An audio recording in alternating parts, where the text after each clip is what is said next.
तो किसान भाई देख सकते हैं ये हमारा गेहूँ है और ये नई वैरायटी है। इस वैरायटी के लिए हमने बहुत ही चॉइस फिलिंग डाल रखी थी पिछली साल।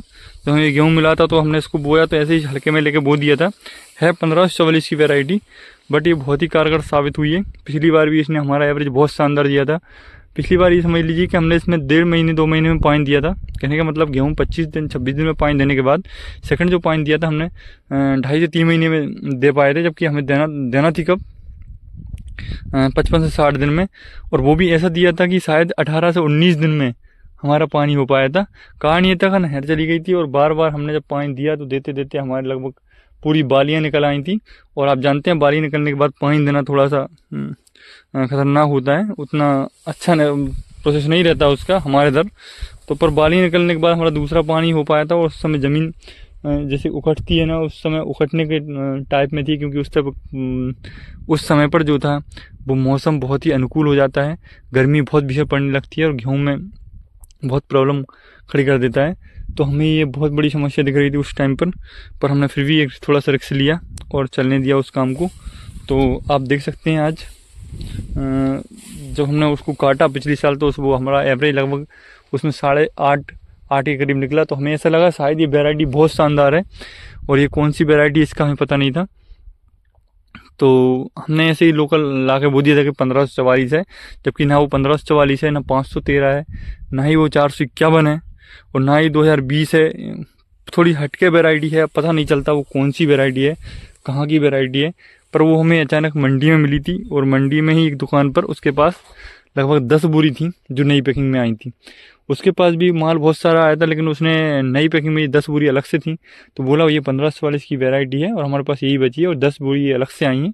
तो उसका एक अलग क्वालिटी थी, तो हमें लगा यार बो के देख लेते हैं। तो जब हमने बोया तो बहुत शानदार उसका रिजल्ट रहा, और देखते देखते आज हमें ऐसा लगता है कि शायद ये वैरायटी बहुत शानदार है।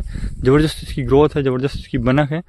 और इसको देखते हुए आप देख सकते हैं कल्लों और बालियों की कोई कहीं से कहीं तक कोई कमी नहीं है। कहीं भी एक ऐसा धब्बा नहीं दिख सकता आपको जो गड़बड़ हो या ऐसा लगे कहीं से भी। बिल्कुल हरापन और परफेक्ट वो है उसका पौधे का रोपण। तो आप देख सकते हैं, और आप सभी लोगों के लिए मैं बताता हूँ ये वैरायटी बहुत शानदार है। इसमें कुछ नया डालने की आवश्यकता हमें नहीं पड़ी, और हमने एक सीमित खाद डाला है, ना ही यूरिया इसमें। शुरू में हमने यूरिया इसमें 7 बोरी डाला था मात्र, बाद में 5 बोरी और डाला है। तो मतलब लगभग बीघा बोरी के आसपास यूरिया डाला हमने इसमें, और खाद भी पर्याप्त मात्रा में डाला है उतना ही। और इसमें बस एक स्प्रे किया है जो बहुत शानदार रिजल्ट रहा इसका, और उसके कारण ये जो फसल बनी है उसमें गेहूँ की भी क्वालिटी है, कुछ स्प्रे गेहूँ सारी चीज़ों की क्वालिटी है। तो आप लोग ज़रूर इस वैरायटी को लगाएं। मेरे पास ये बीज है पर मैं इसका सैंपल बता दूंगा। बट वो 1544 की इतनी क्रॉस वैरायटी है कि आप कन्फ्यूज रह सकते हैं कि कौन सी लगाएं कौन सी नहीं। बहुत शानदार ग्रोथ है इस फसल की, आप देख सकते हैं। तो किसान भाइयों ये हमारा गेहूँ है, और इसको आप देख पा रहे होंगे ये बहुत शानदार गेहूँ बना है। इसको अंदर तक आप देखेंगे तो कहीं से कहीं तक कमी नहीं है, ना कोई फंगस ना कोई कुछ। अगर हम अंदर नींदते हैं तो मचने के तक कगार पे आता है। देखिए आप, पर्याप्त नमी है इसके अंदर।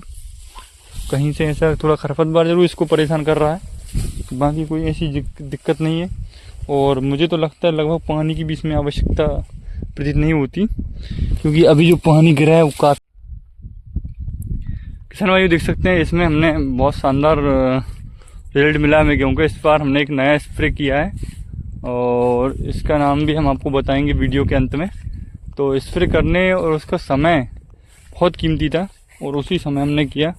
बिल्कुल उसका रिजल्ट आप देख सकते हैं परफेक्ट गेहूँ का, कैसा गेहूँ है। कोई भी कहीं से कोई कसर नहीं है कहीं से कहीं तक, और ऐसा गेहूँ टिका है कि तरिए तोड़ के। जब इसको आप शुरू में देखते तो अपने आप को समझते कि यार शायद बहुत बड़ी गलती कर दी है उन्होंने सूखा बोकर, और ऐसा वैसा। मैंने पिछली वीडियो भी इस पर डाली थी, जिससे थोड़ा सा मिस्टेक हो गया था गेहूँ। बट अब जो बन के आया है वो बहुत शानदार आया है, और उसका रिजल्ट हमें अब देखने को मिल रहा है। तो इसमें एक संयम रखना पड़ता है और धैर्य रखना पड़ता है, और उसका बहुत असर बहुत धीमे तरीके से होता है।